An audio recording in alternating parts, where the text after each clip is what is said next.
Welcome into the episode of Patrick Jones Baseball. On this week's episode, we have reoccurring guest Dr. Adam Maloof back on the show again. So, Dr. Maloof, if you haven't heard of him before, if you haven't listened to any of his previous episodes when he's been on the podcast before, he is a professor of geosciences at Princeton, and he is a Princeton athletics fellow for the baseball team. And so, essentially, he's on the baseball staff and he is doing a ton of research, analytics. He's building apps for the baseball staff. He's taking a lot of this information and he's publishing it out. I mean, he's written tons of articles over the years, and they're really in depth. And so that's what we're doing in today's episode. We're talking about a recent article that he just wrote on pitch classification, identifying what types of pitches are thrown. He gets really in depth and into the what and the why and the how and everything. And it's something I think is really fascinating. Anytime I have Dr. Maloof on, I learn something, and I think you will too. So if you're someone who really is in the know and wants to know more about development, player development, I would say specifically, and then scouting too, this is going to be a great episode for you. Without further ado, Dr. Adam Maloof. All right, we now welcome back on the podcast again, Dr. Maloof. Dr. Maloof, thanks for coming on. Yeah, anytime. It's always fun. So, well, you've been up to a lot. You've been working really hard, obviously, with your job at Princeton and then putting out these awesome research articles. And you just came up with another one, but more pitching. It's on the pitching side right now. So kind of walk us through. I got some questions specifically for the article after reading it, but take everyone through and kind of just outline, what was it? What was the purpose? Why did you want to research it? And then what did you find in the article? And then we'll kind of dive into more specifics. Sure. So I'm not even sure I'd classify it as on the pitching side. It's all about pitches. But the utility actually it kind of sprung from the hitting side, right? And the basic idea is that in college, every single pitch that we get from TrackMan or Synergy or whatever is assigned a name, right? Fastball, sometimes it's four seam or sinker. And I just hear coaches and players constantly being like, that's not a sinker, that's not this, or just like a dissatisfaction with these names. And I realized too on my end that if someone asks me, for example, what is this pitcher's arsenal? How can I prepare? Or how does this pitcher's fastball compare to that pitcher's fastball? What I realize is that when I do searches like that, it's massively polluted by these inaccurate and inconsistent names. So for example, he's one of the examples I give in the articles. We had this guy, Andrew D'Alessio, last year, and he had that really, really hard sinker. I mean, like MLB level sinker. And half the places we'd go, it'd be categorized as just a generic fastball. Few, it was even called the four seam. And others, it's called the sinker. And occasionally, it even got called a changeup if he took a little off of it. And so here I am, imagine I'm trying to scout this pitcher, or even I'm working with the pitcher and I'm saying, okay, what are the characteristics of his sinker? Well, if I type in that missing half his fastballs, I'm including some changeups. Do you see what I mean? It's just a kind of a big polluted mess. And that just got me into, kind of a deep dive into where do these pitch names come from? And, in MLB, they've got this really, really complex and sophisticated framework. But what's interesting about it is it's all designed around a combination of the pitcher's name for their own pitches and the fan experience. And so the way it works is MLB actually goes around and talks to pitchers and says, what pitches do you throw? How many different pitches do you have and what do you call them? Right? And that's how they train the neural network or multiple neural networks that engine their pitch classification. And what's amazing is it runs real time. It's very fast. It's very sophisticated, but it's basically telling you what that pitcher calls their pitches. So if you call your fastball a cutter, someone else calls it a fastball, right? They're going to be different pitches when I try to analyze them.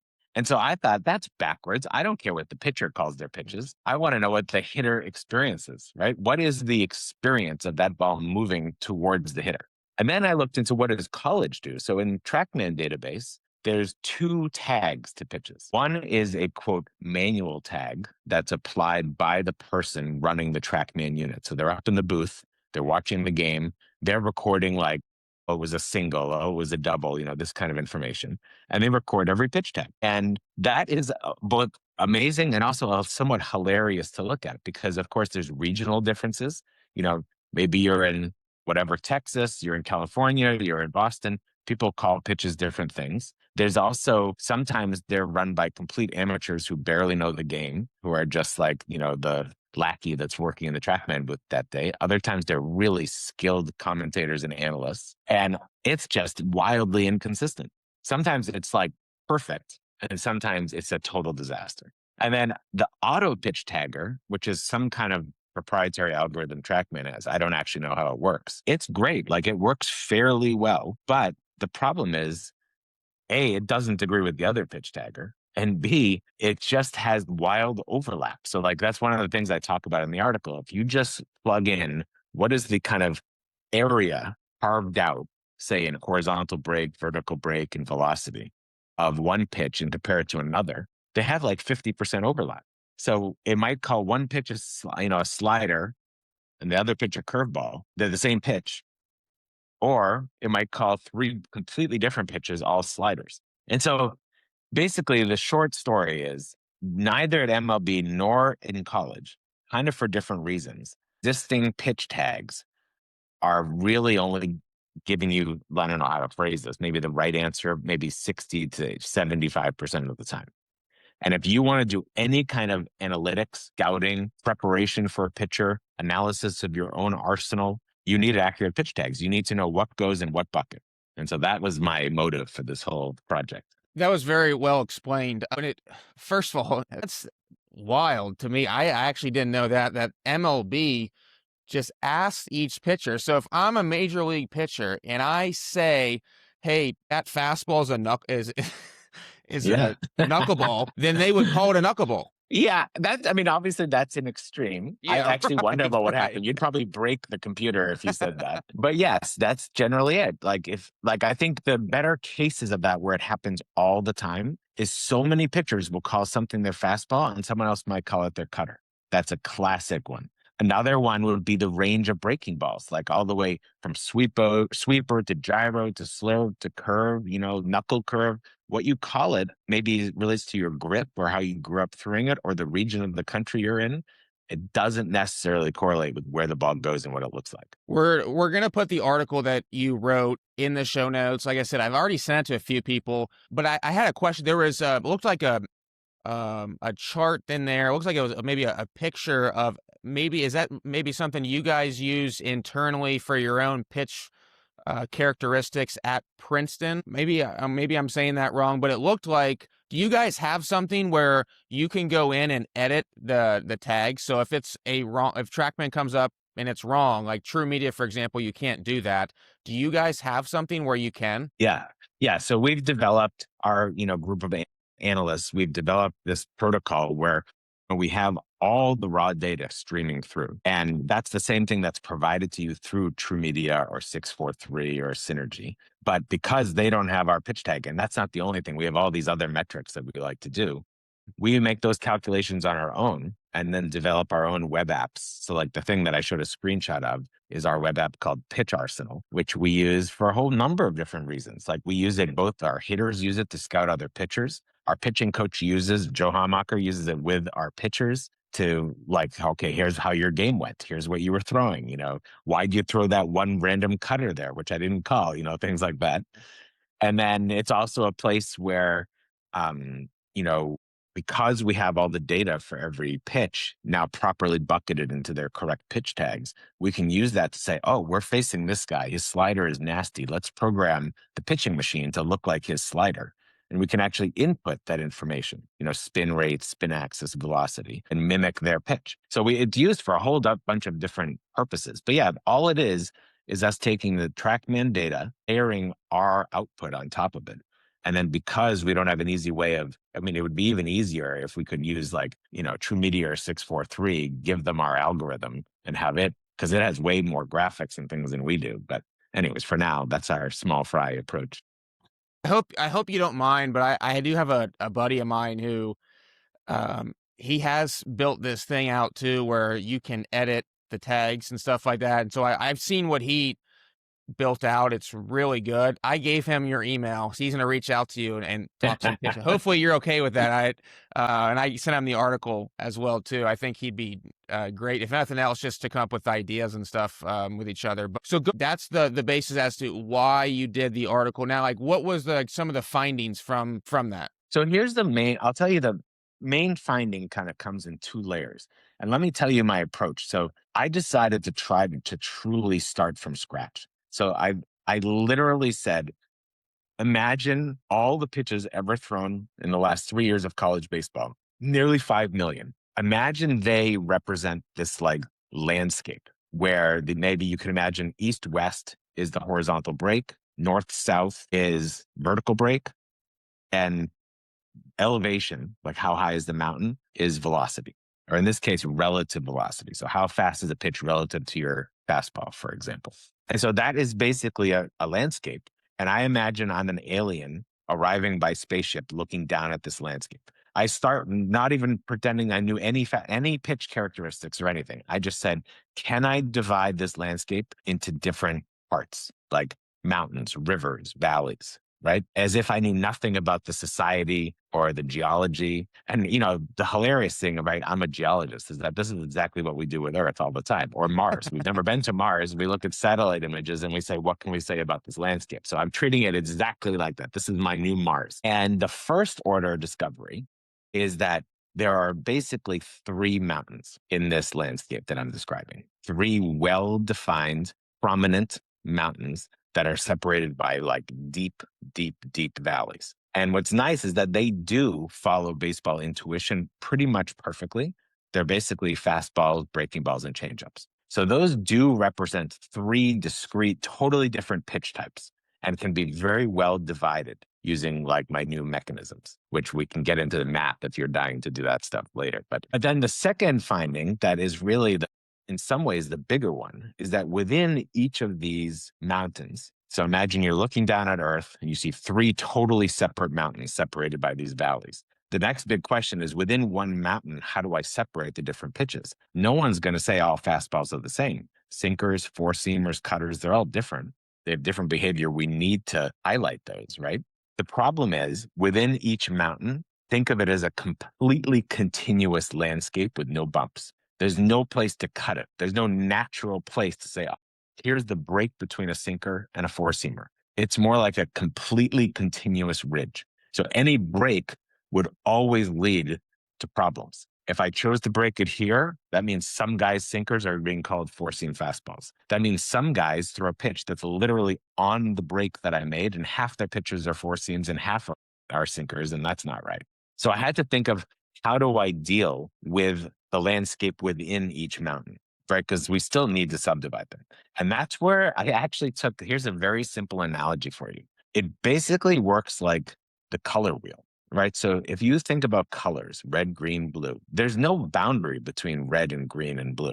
It's a completely continuous electromagnetic spectrum, right? It's just visible light, completely continuous, no natural breaks. But humans had to figure out a way to describe color, right? You're not going to say, look at that flower over there. It's 450 nanometers. You're going to say it's green. And what does green mean? Well, it's a range of different wavelengths with fuzzy boundaries between blue and red. And so that's what we basically needed to come up with for pitches. We didn't want to come up with these sharp, arbitrary boundaries that said, okay, that's a curveball, that's a slurve. We wanted to say, that's a breaking ball. And within a breaking ball, how does it move compared to, say, the mean, league-wide mean? Like that breaking ball, it drops more than the normal one, or it cuts more than the normal one, or it sweeps more than the normal, right? That fastball, it rides more than the normal, it sinks more than the normal one. So that's how we have to describe. It's like, that's a darker red than the normal one. That's a, lighter green. That's basically how we set this up. So call it the level 1 stage of classification. That's easy. 3 mountains on Mars, breaking balls, fastballs, changeups. Within each one, it's more like, think of it like a continuous wavy sheet. And we just have to understand how a particular pitch moves relative to the center of that mountain.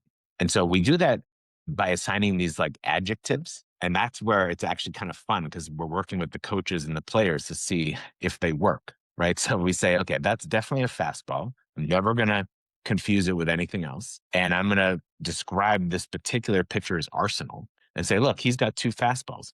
One he cuts, and it's about 3 miles an hour slower than his fastest one, which rides a little bit more than normal, but otherwise is straight.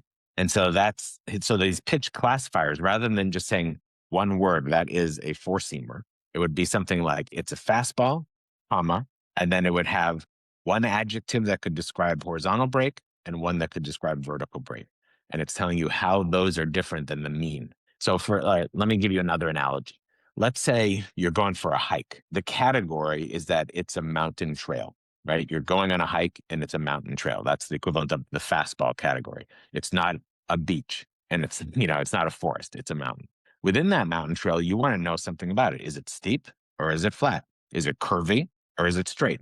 Those are basically the adjectives that we're adding to that fastball category. Okay, I understand. And that's not currently, because I feel like, is it a situation where that currently isn't out there? Like MLB doesn't put out, for example, like, hey, the average fastball, four-seam fastball has this amount of horizontal break, vertical break, and then there's outliers from side to side. Do they not put that out there? I think what they will often do is you'll hear commentators say, this person's fastball has a lot of ride, right? For example. But the tricky part is like, take a breaking ball. They have 3 or 4 different breaking balls. They have knuckle curve, sweeper. Maybe I don't know if they have one they call gyro, but they have these different names. And those names, they might say this guy's sweeper sweeps a lot. But the problem is the quote sweeper overlaps with the slurve by 50%. So someone else's sweeper might be called the slurve. And then they're being compared to different means and so on and so forth. So no, I would say MLB definitely doesn't have a product where they say, that person's pitch does X and Y relative to the mean. And the bigger problem is that the quote mean they'd be comparing it to would be like apples and oranges because their pitches are classified not in the wrong way to begin with. Okay. Yeah. No, okay. Now I see what you're saying. Okay. So from a hitting standpoint, for example, like I'm looking at this from this information from a hitting standpoint. So let's say there's a fastball, like, hey, this guy's fastball, at times it cuts, at times maybe it rides. Like, how would you, if you're a hitting coach, for example, how would you take this information and then make it applicable in a hitter's meeting to game plan for somebody if you had all of this data and information? Yep. So the first step that our hitting coach, I think, is already finding very useful is that one thing that drove him crazy is that he would go to True Media and prepare, a cut sheet, a scouting report on an opposing pitcher. And it would say that they have 7 different pitches because that's how many they have based on the TrackMan tagger. Obviously, they don't have that many. And the question is, there's no nice way to combine them in True Media. And the question is, how many pitches does he actually have? So, for example, maybe their fastball is getting 3 different names just because they're not very consistent, but it's really just one pitch and we shouldn't be prepared for 3 different looks. Or maybe they actually have 2 different fastballs and they're still getting tagged wrong, but we need to distinguish that he has 2 distinct fastballs that we can prepare for. So that's the very first step, is that when we reclassify these pitches, we look in and say the fastball landscape and ask, how many fastballs do they have? So that's the first step. Once we emerge from that, saying they have 1 or 2, I mean, almost no one has 3 fastballs, right? Let's say they have 1 or 2. Then we emerge from that and say, okay, what's the difference between these 2? When you're seeing a fastball, how do you prepare? Do they have a cutter that's, a little bit slower? And does it actually cut a lot, or is it very similar? But do they actually throw a four-seamer or sinker? That's not that, at least in the Ivy League, that's not that common. And so that's it. So, and then we describe how those move relative to the normal pitch they normally see. So like, if this guy had the sinker, we say, listen, you've faced a lot of sinkers in your life. This one, whatever, sinks more than normal. It's a really heavy sink. Or this one runs more than normal. Or this one's pretty much straight up your average sinker.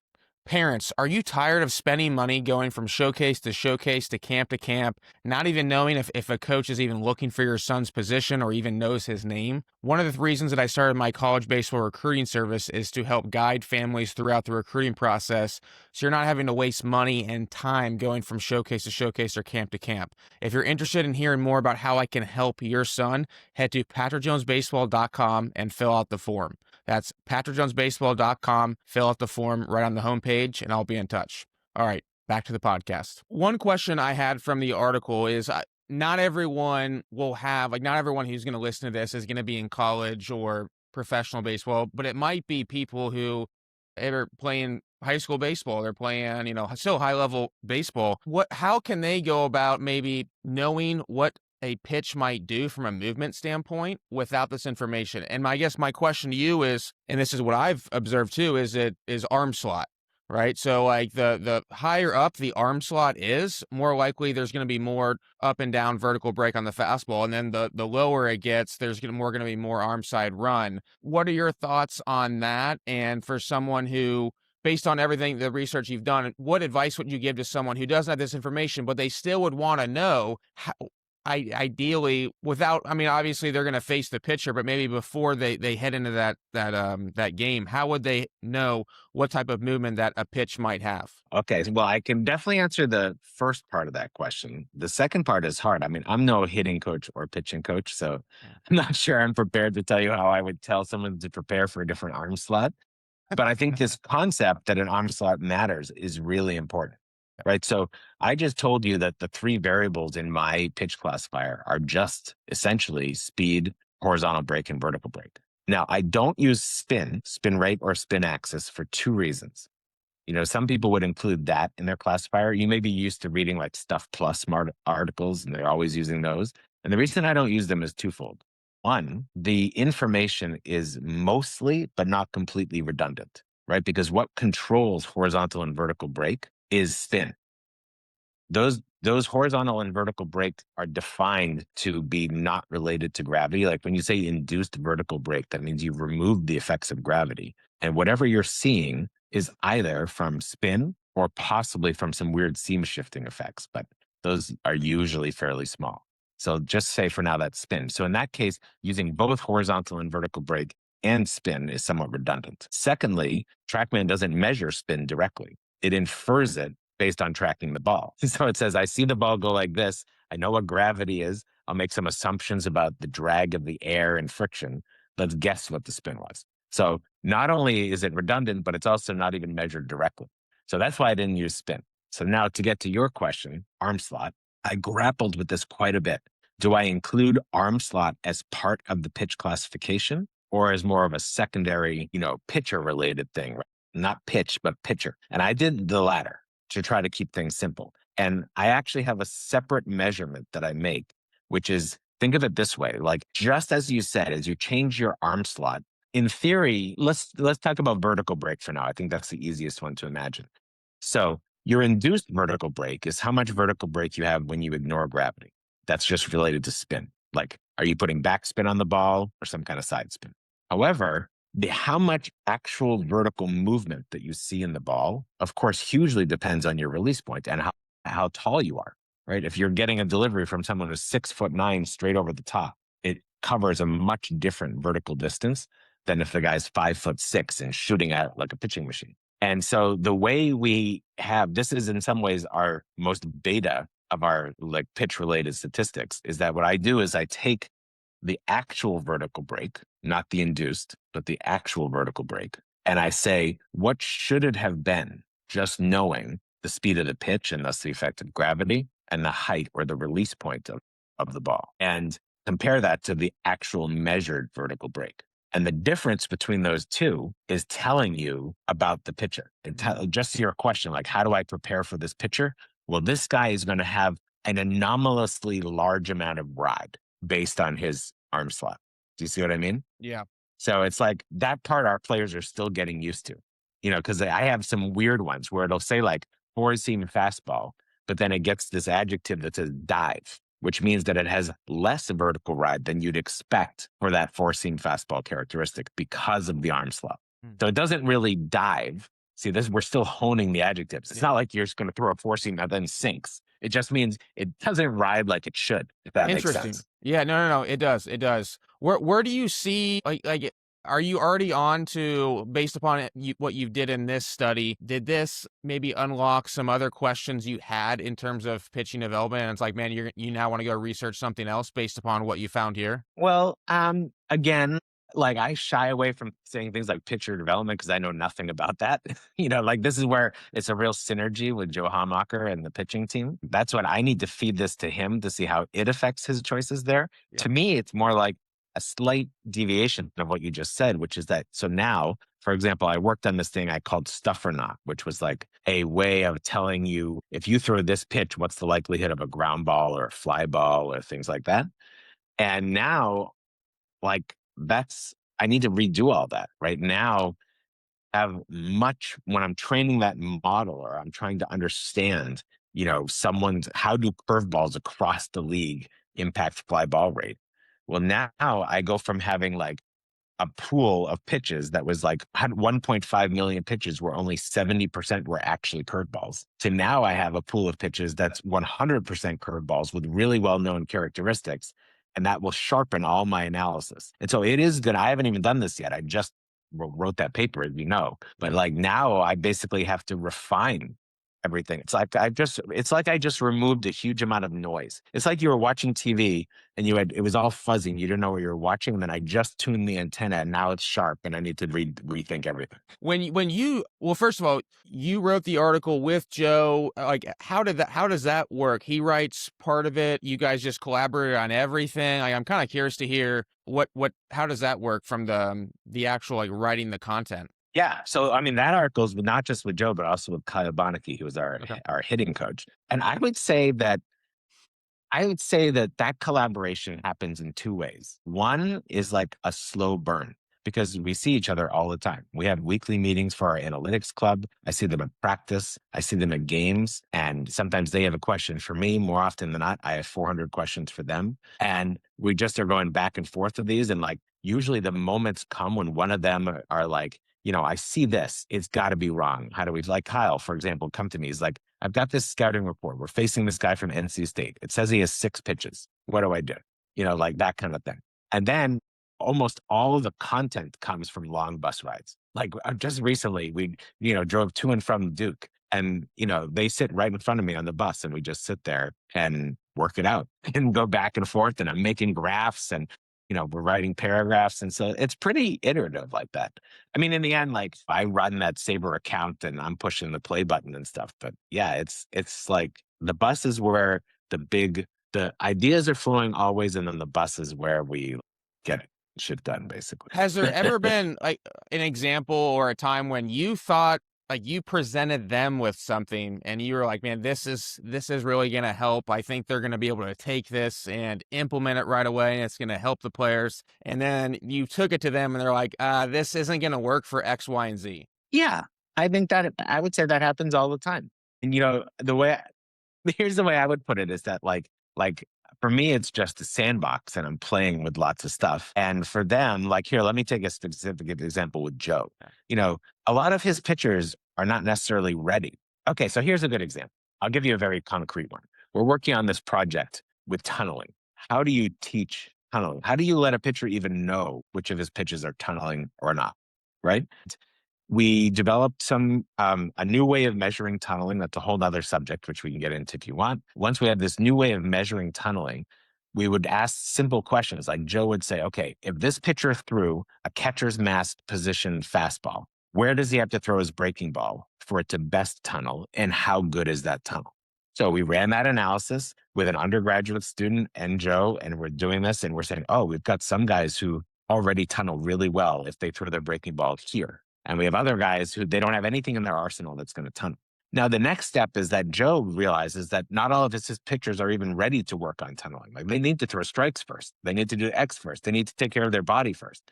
Right. So all that hard work. And in fact, he's actually only working on this with a couple of the pitchers because most of them aren't ready. And so it's going to have to take some time. Whereas one guy who just won Ivy League Pitcher of the Week, he's working on this tunneling exercise. He's putting a soccer ball where he needs to locate his curveball. And boom, it's tunneling with his fastball. And I have no idea how much that helped him in the game, but like he was mature enough. He's a senior. He knows how to do it. And that's an example where it's being implemented, where in other cases, the players aren't ready, the coaches who knows who's not ready, or the analysis isn't ready. It's too uncertain. For those who don't know and are listening, and they might be hearing tunneling, like what's pitch tunneling? So tunneling is another aspect of a hitter preparing for a pitcher, I would say, which is how similar do pitches look out of the hand? All right. So imagine the pitch is released. Most pitchers actually have a different release point, for example, for their breaking ball and their fastball, especially, for example, if they throw a sweeper, they almost always drop down a little bit. So some people can recognize that right away. Other people who have like a 12-6 curveball, it often pops out of their hand. So the trajectory at the beginning is different. So you can recognize that. And then think of this pitch, like the pitches are just coming from two slightly different points on different trajectories and eventually getting to the plate. And a perfectly tunneled pitch is one that spends at least the first half from pitcher to halfway or more looking identical. And then the last half or less, say the last 10 or 20 feet, completely divergent. So you may see like there's all these web graphics you can see for Paul Skeens or other famous major leaguers where they throw two pitches that look completely the same at the beginning and then go. And you can imagine that's that much harder to hit. Whereas if you see it pop out of the hand and has a totally different trajectory, no matter how hard a breaking ball it might be, you know it's a breaking ball and you can prepare. So that's the idea. Is tunneling basically, think of it as delays the ability of the hitter to prepare for the pitch that's coming their way. Delays their ability to recognize the pitch. And then the next follow-up question that someone might have is like, okay, I get that. That makes complete sense. How would you go about helping a pitcher do that? I know you talked Well, a little bit about it before where you like, you kind of, the pitcher has to be ready or maybe the coaches have to, well, like what would be if someone wants to do it, is there a way you've seen work? yeah, well, I think we've already made it work with at least one of our pitchers. So, and there's really two layers. So the first layer is identifying, do they have pitches in their arsenal that could tunnel, right? So we look at the movement profiles of the pitches in their arsenal, and then we basically can synthetically, like through computer modeling, just move their pitches around. So like I say, okay, this is what this guy's fastball looks like in terms of vertical break and horizontal break. This is what his curveball looks like. Now, if he threw his fastball here, where does his curveball have to be thrown so that they look most similar for as long as possible? That's actually pretty easy. And if you happen to be a pitcher whose arsenal already has tunnelable pitches, you're golden. You just need to practice where to throw it and how to sequence it. If you don't, should that be something you should consider? Yeah. I mean, again, now I'm out of my depth because like you have priorities. Like first you got to throw two pitches for a strike. You know, like there's certain things you got to do before you're worrying about tunneling. But I do think that yes, if you're at that stage where you're adjusting your arsenal because you already have two or three pitches that you can throw for strikes that are pretty nasty, and you're like, you know what? None of these three pitches tunnel. I could up my game if I had this pitch or that pitch that would play better off one of my existing pitches. And that's where like there are so many classic MLB examples where, for example, a pitcher's secondary pitch, say his breaking ball, is not actually very good in a stuff plus perspective. Like it's not that nasty, but it tunnels really well with their fastball. If they threw like the biggest sweeper you've ever seen in your life, it wouldn't tunnel. So yes, it's nasty, but there would be no deception. And that's like, again, another reason why Stuff Plus, I think, often fails for predicting success. It just predicts nastiness of a single pitch, but it doesn't tell you how well pitches play off one another. And that's where this kind of work goes. If you're, obviously not part of Princeton staff and you don't get access to some of the data that you guys have, but you want to be able to know, right? And what should MLB do to give information out in a simple manner? Like there's obviously a lot of stats and things like that, but is there certain things that people should maybe pay attention to if they would want to observe, or are there certain stats? I know earlier we talked about how, there'd be like the average and then maybe like where each pitch would actually be thrown on a graph or whatever based upon that average. But like what would be something that MLB should do to help get some of this information out at that scale? Well, so first of all, the interesting thing is that their pitch classifier is really designed for fans, right? They put all this effort in to make it real time and be what the pitcher calls their pitches. And so it's already doing that beautifully. Like you go and watch a game, and for veteran pitchers where they have enough training data, like you pitch in the big leagues for at least a year, it's like 96% or 98% accurate. So like when it tells you he just threw a four-seamer, it's pretty much right. And as a fan, that's really great. Like TrackMan is not like that. In D1, if the commentator were reading what the TrackMan said, they'd be wrong 30% of the time about what pitch was thrown. So already I would say MLB does a great job of that. Now, if you're asking for the like amateur analyst out there or for the MLB teams themselves, I personally think the pitch tagger is frankly screwing them over and adding a massive amount of uncertainty and noise to their analysis. I don't really know what teams are doing internally. Maybe they all have their own pitch taggers that are already doing what mine does, for all I know. If they're using what the MLB gives them, like in Baseball Savant blindly, yeah, they're just giving themselves an uphill battle to get clean data. And so, it wouldn't be hard to, they could certainly, they're always adding new columns of data, right, on Baseball Savant. And so they certainly could add a revised like hitter focused pitch tag or something like that. And, they don't need it for the fan experience, but I don't think Savant is doing those things to help teams, right? Because every team has their own, database and analysts. So I think the question I guess I would be curious about is I'd love to know team by team, what are MLB teams doing? How are they classifying pitches? Are they using what StatCast gives them?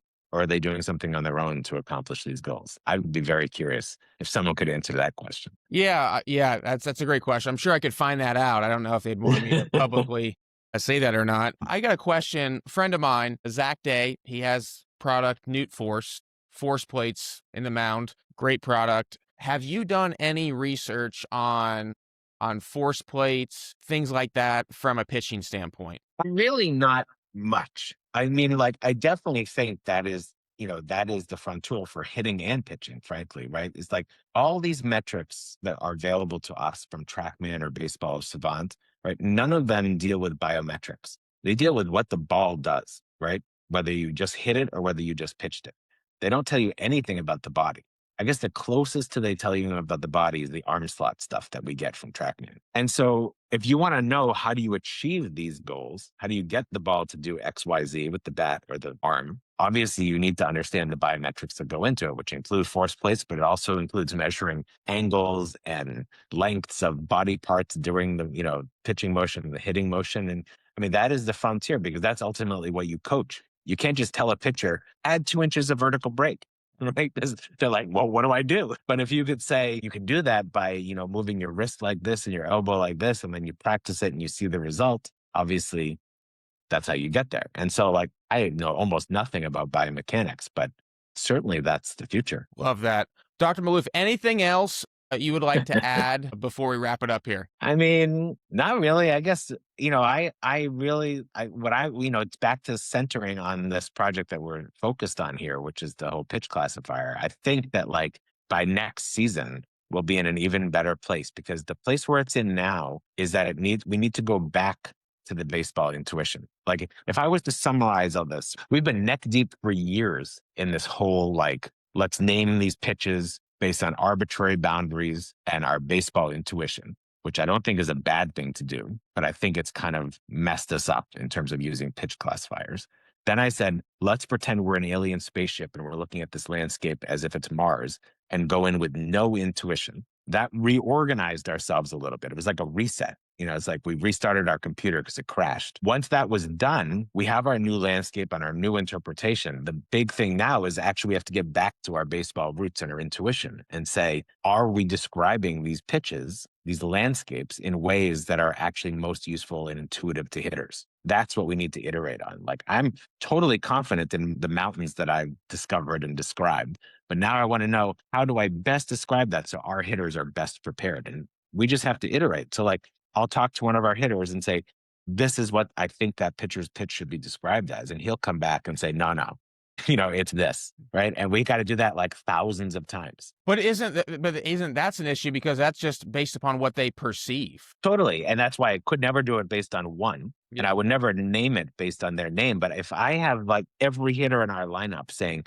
that guy's sinker sinks more than normal, it's really heavy. And my classifier also says that, I'm like, good. It passes the eye test. If mine is saying it rides more than normal and they're all saying it sinks heavy, then I'm like, something's wrong, that kind of thing. So I'm not relying on them to give it names. I'm relying on them to help me fine tune these like adjectives that I'm assigning to the landscape. Like, is the hiking trail windy or is it straight? I need them to help me. We need to get you some bats in there. Maybe I know. Joe to get you some stuff. Well, in our class, we have this really fun exercise when we teach baseball analytics. We're teaching that again this fall where more than half the class or most of the class are not ball players. Some have never played baseball ever.